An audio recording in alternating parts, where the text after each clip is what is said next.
दोस्तों, आप लोगों की रिक्वेस्ट को देखते हुए मैंने डिसाइड किया है कि अब मैं रोज़ स्टोरी का एक न्यू एपिसोड अपलोड करूँगी। एपिसोड थोड़े से छोटे होंगे, लेकिन मैं कोशिश करूँगी कि रोज़ एक न्यू एपिसोड अपलोड हो। तो आप लोग मेरी इस एफ़र्ट को देखते हुए चैनल को सब्सक्राइब कर लें, साथ ही मुझे फॉलो ज़रूर करें इंस्टाग्राम पर। तो चलिए स्टोरी को शुरू करते हैं। रुद्र उसे धीरे धीरे अपने प्यार के रंगों में रंगना चाहता था। वो चाहता था कि जितनी मोहब्बत वो रम्या से करता है, उतनी ही मोहब्बत वो भी उससे करे। इस वक्त दोनों के ही दिल की धड़कन इतनी तेज थी कि दोनों एक दूसरे की धड़कन सुन सकते थे। रुद्र रम्या को और नर्वस नहीं करना चाहता था, इसीलिए वो तुरंत उसके ब्लाउज की डोरी बांधकर बिना कुछ बोले वहां से चला जाता है।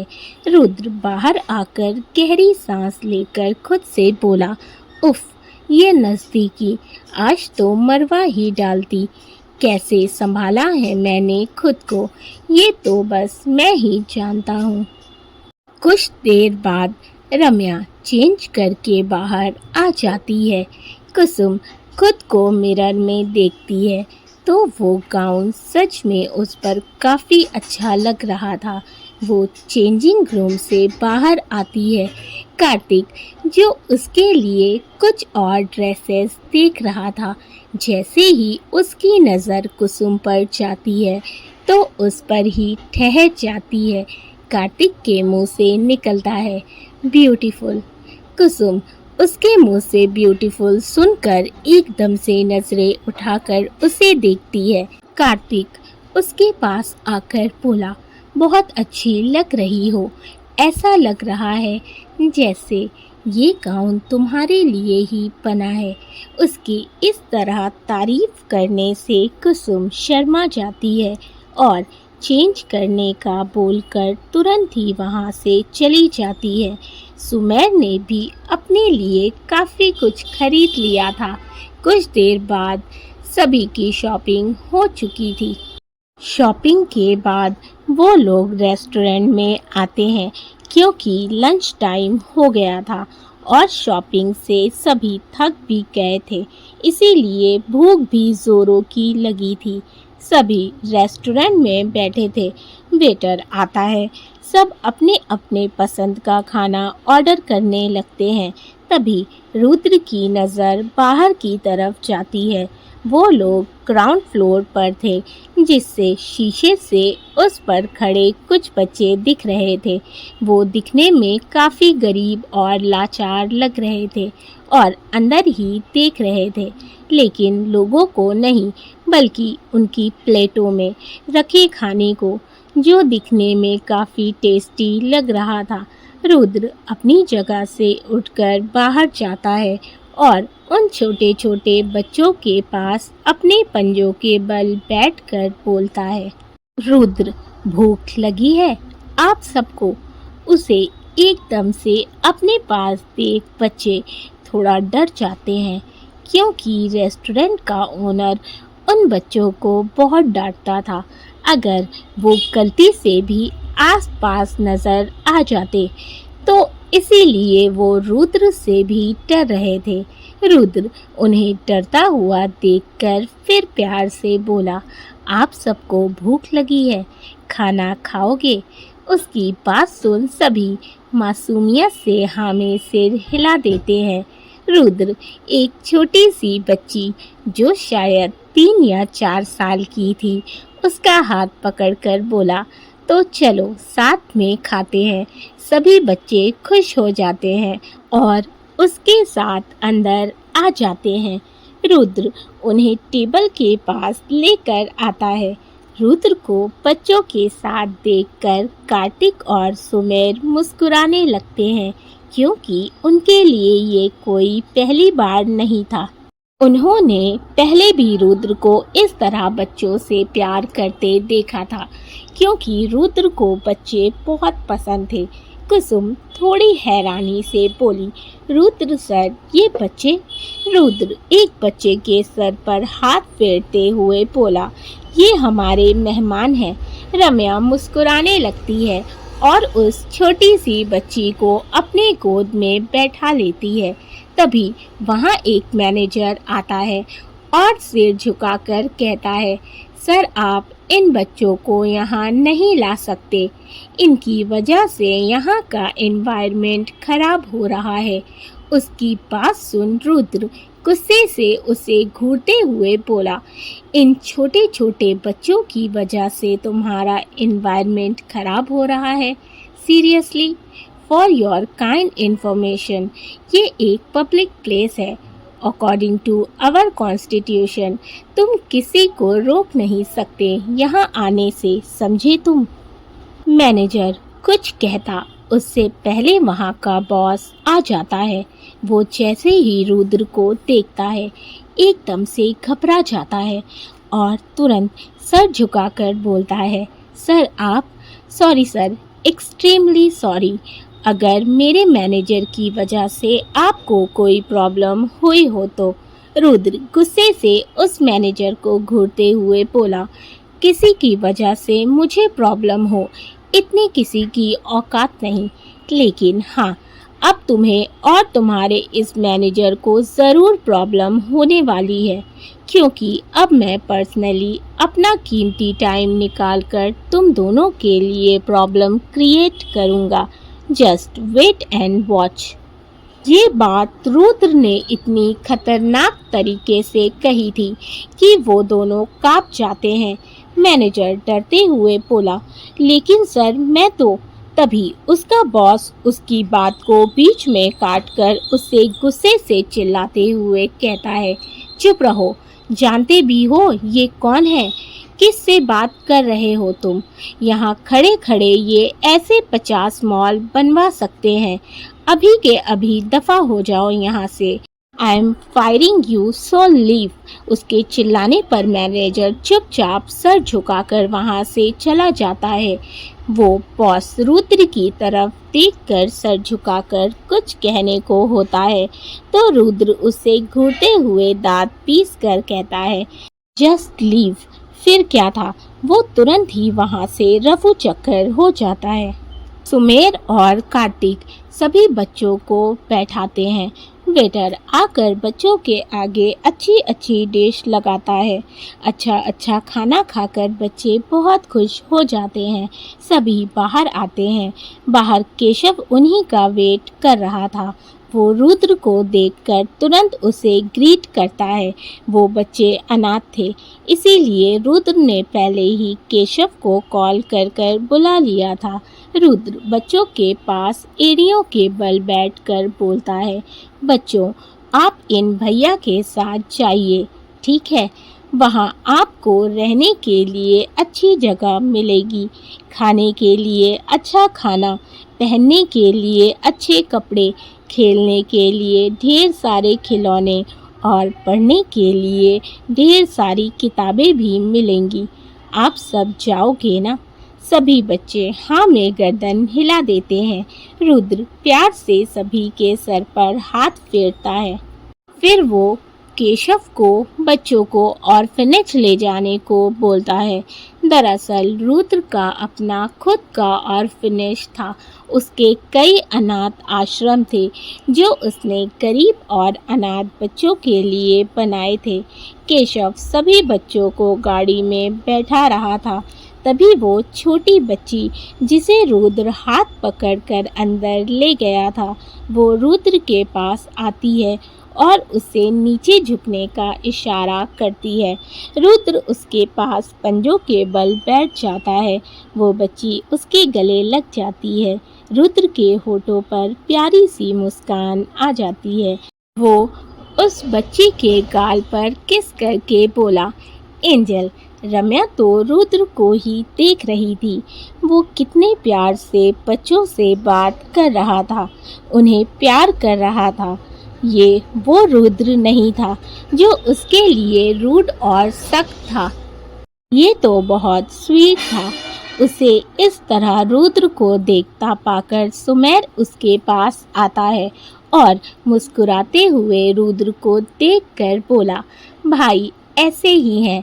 वो जितना खुद को सख्त दिखाते हैं, अंदर से उनका दिल उतना ही कोमल है। और बच्चों के साथ तो खुद भी बच्चे बन जाते हैं। भाई को बच्चे बहुत पसंद हैं। रम्या के होठों की मुस्कान और गहरी हो जाती है। उसके दिल में रुद्र के लिए जो एहसास थे, कहीं ना कहीं वो और गहरे हो गए थे। केशव सभी बच्चों को अपने साथ ले जाता है। कुछ देर बाद सभी बीच पर आ जाते हैं। शाम हो चुकी थी। मौसम बहुत ही अच्छा हो गया था। दोस्तों, आप लोगों को बैकग्राउंड साउंड सुनाई दे रहा होगा। आज मेरी बहन को खाना बनाने का बहुत ज़्यादा शौक चढ़ गया है। इस वजह से वो किचन में आई हुई है और सामान इधर उधर गिरा रही है। इसलिए आप लोग थोड़ा सा कोऑपरेट कर लेना अगर आप लोगों को बर्तन की आवाज़ लगे तो। दूर तक समुद्र का नीला पानी नजर आ रहा था। गीली रेत पर ठंडी आती जाती पानी की लहरें और हल्की हल्की सी झोंके वाली चलती ठंडी हवा मौसम को और भी ज़्यादा सुहावना बना रही थी।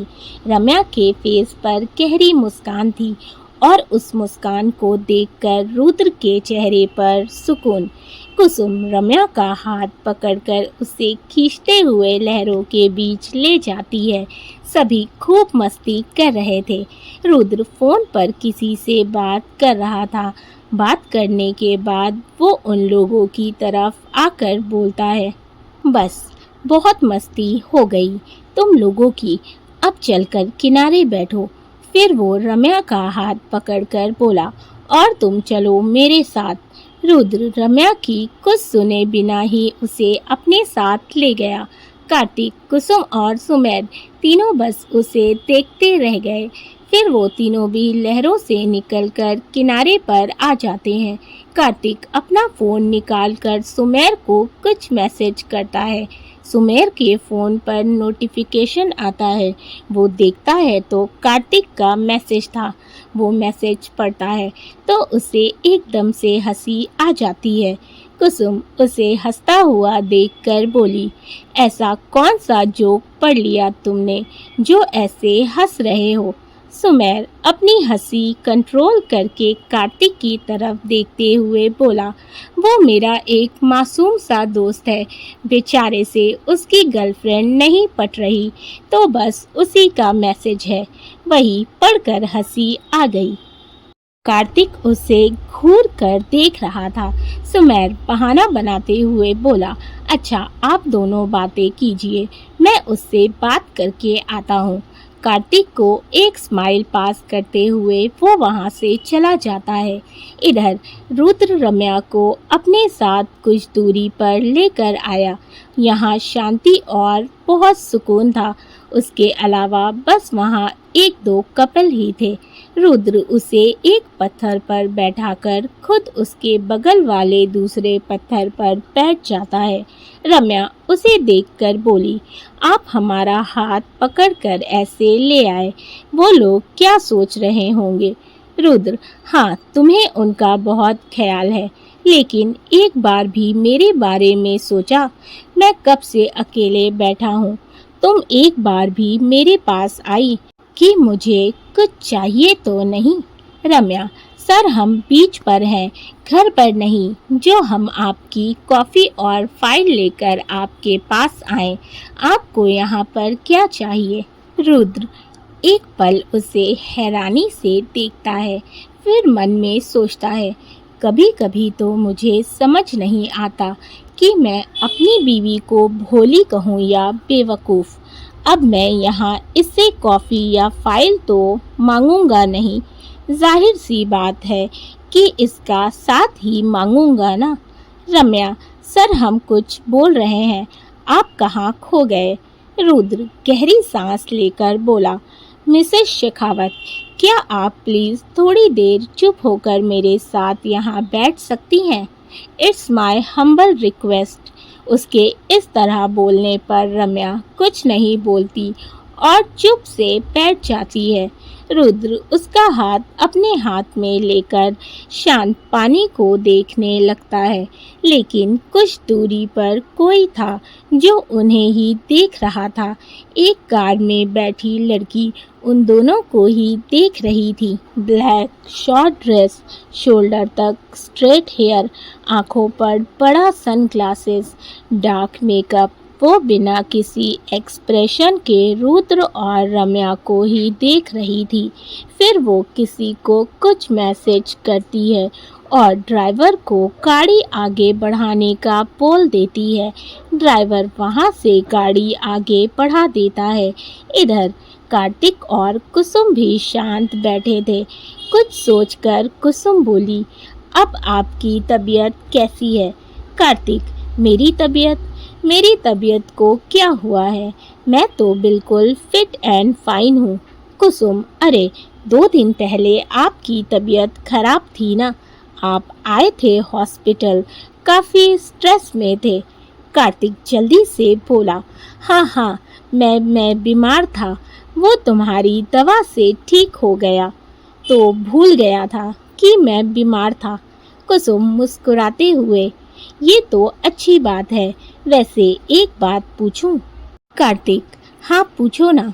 कुसुम थोड़ा हिचकिचाते हुए बोली, वो इंसान कौन है? I mean, जिसके बारे में आप बोल रहे थे कि बार बार आपके दिल दिमाग पर हावी है। कुसुम एक ही सांस में बोल गई।